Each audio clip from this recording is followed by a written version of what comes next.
Welcome back mga kaaldab. Ito na naman po ang inyong lingkod, si Mr. Destiny. At pagpapatunay lang po ito mga kaaldab na sa bahay po mismo ng pamilya Polkerson, si Father Jeff. Huwag po kayo maniniwala na yung mga issue na binabato nila. Affected po sila kasi agad-agad nga po pumunta si Father Jeff sa bahay ni na Alden Richards at ni Maine Mendoza para nga po magkumpisal.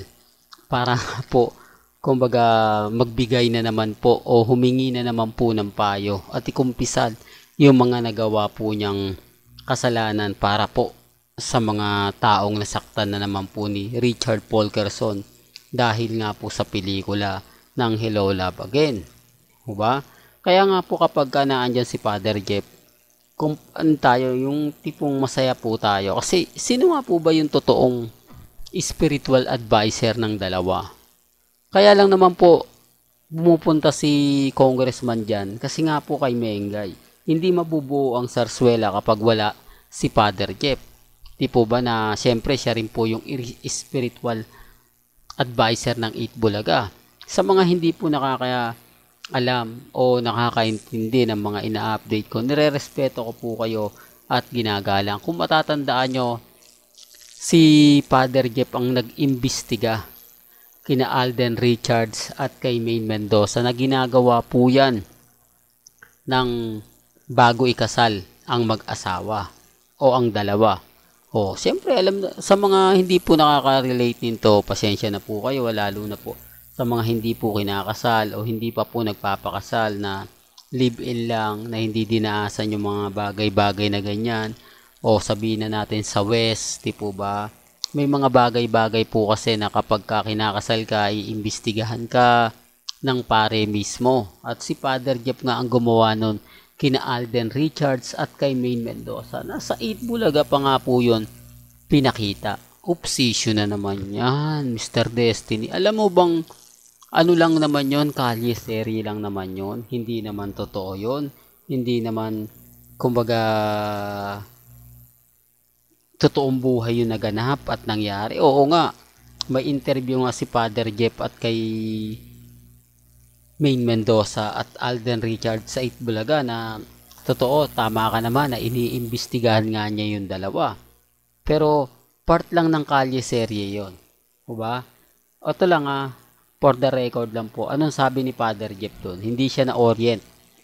Wala siyang kaalam-alam na magkakaroon ng mga ganong bagay na kumbaga kumpisalan. Ibig kong sabihin kumpisalan yung pag-iimbestiga sa mag-asawa.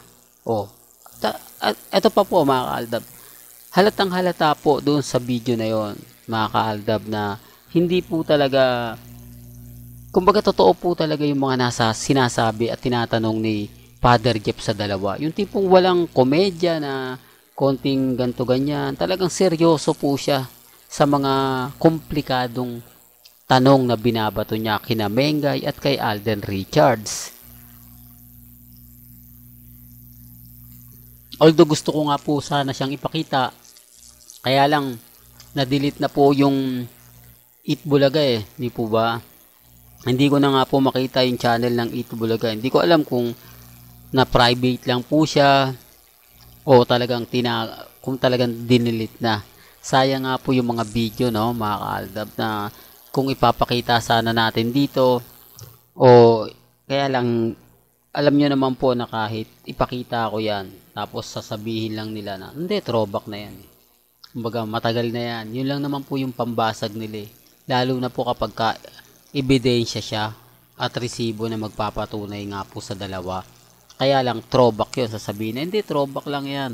Kumbaga part lang ng kalye serye yan kahit tapos na yung kalye serye. Totoo to mga kaaldab.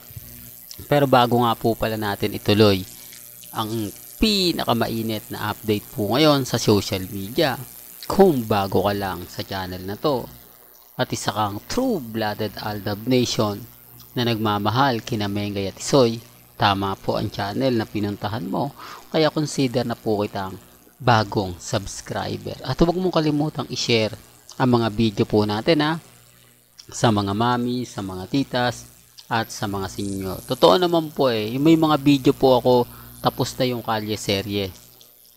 Tapos na yung... Kaya nga po mga kaaldab, kapag nag-upload tayo ng mga ganong video na ebidensya at resibo, affected sila. Kasi yung iba nga po ng mga main fanatics sa Armain, Aldab Nation din po dati yan, na bumaliktad lang po. Gawa nga po ni Mario So at ni Mama Ebs. At siyempre, nila Jude Palaboy. Kaya nga po, affected sila kapag ibinabalik ko yung throwback video. Kasi isa rin po sila sa nakakaalam niyan eh. Lalo na po yung mga sobrang close kay Mengay, sobrang dikit kay Mengay. Aldab Nation din po dati yan. Ang problema lang po, mas binigyan kasi ng priority ang ADN kesa po sa kanila. Kaya yung iba, yung nagkaroon ng issue, nagkabaliktaran, agad-agad gumawa po sila ng grupo. Agad-agad, nagpakita sila ng yung tipong iba na. Tapos kapag nag-upload tayo ng throwback, apektado po sila. Pero totoo naman po, di po ba, na sila Mengay at si Alden Richards, ang totoong real life couple. Pansin nyo po ba yung mga pinapakita po sa video nila Mengay, di po ba nila Alden Richards na sa isang bahay? At ang kagandahan nga po naman dito, at sa mga hindi masyado nakakaintindi sa mga sinasabi ko, hindi naman po ako namimilit. Kung sa palagay nila na bahay yun ni Congressman at ni Mengay, okay lang naman po. Wala naman pong pilitan. Hindi naman po tayo namimilit. Hindi naman tayo nagpo-push sa mga bagay na ganyan. Ang sa akin lang, maging updated lang po kayo. Doon pa lang masaya na po ako eh. Doon pa lang panalo na po tayo. Gaya po ngayon. Wala pong Armain yan, 1 buwan mahigit. Alam nyo kung bakit? Una sa lahat, taping po ngayon si Alden Richards sa Pulang Araw. Mga 4 o 5 araw yan. Tapos promotion. Dahil bumaba nga po yung ratings ng Pulang Araw. Hindi po katulad ng unang isang linggo. Talaga naman pong umangat.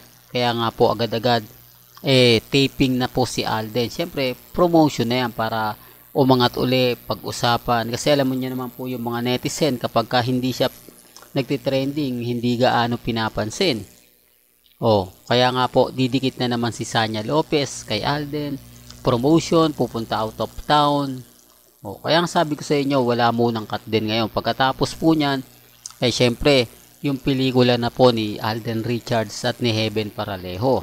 Yan naman po yung tututukan niya. Yan naman po yung gagawin niya. Siyempre, 1 week na promotion. Tapos 1 week na magmo-mall tour. Po ba? Yung tipong laging ginagawa ni Richard Paul Carson. Siyempre, hindi na po. Kaya nga po niyakap na ni Alden dahil alam niya na matatagalan. Although, babalik po yung cut din. Wala akong sinabing hindi babalik yan, ha? For the record lang po. Alam nyo naman po yung iba. Babalik yan mga kalagitnaan ng October. Alam nyo kung bakit? Kasi siyempre promotion magpo-promote po sila. Po-promote po nila yung Hello Love Again sa November 13. Magkakaroon ng maraming pa-black screening. Ganun naman yun pero normal lang. At least ngayon, wala po silang maaasahang mga post, mga update na magpapakilig kuno sa kanila. Walang gandito na lang po ang ating latest updates. Kaya kung gusto nyo pa po ng pinaka-latest at sariwang update, abay tumutok lang po kayo dito po sa channel ni Mr. Destiny para updated po kayo sa mga latest at sa mga bagong video po na ilalabas po natin maya-maya lang. Hanggang sa muli, salamat po sa panonood at pakikinig.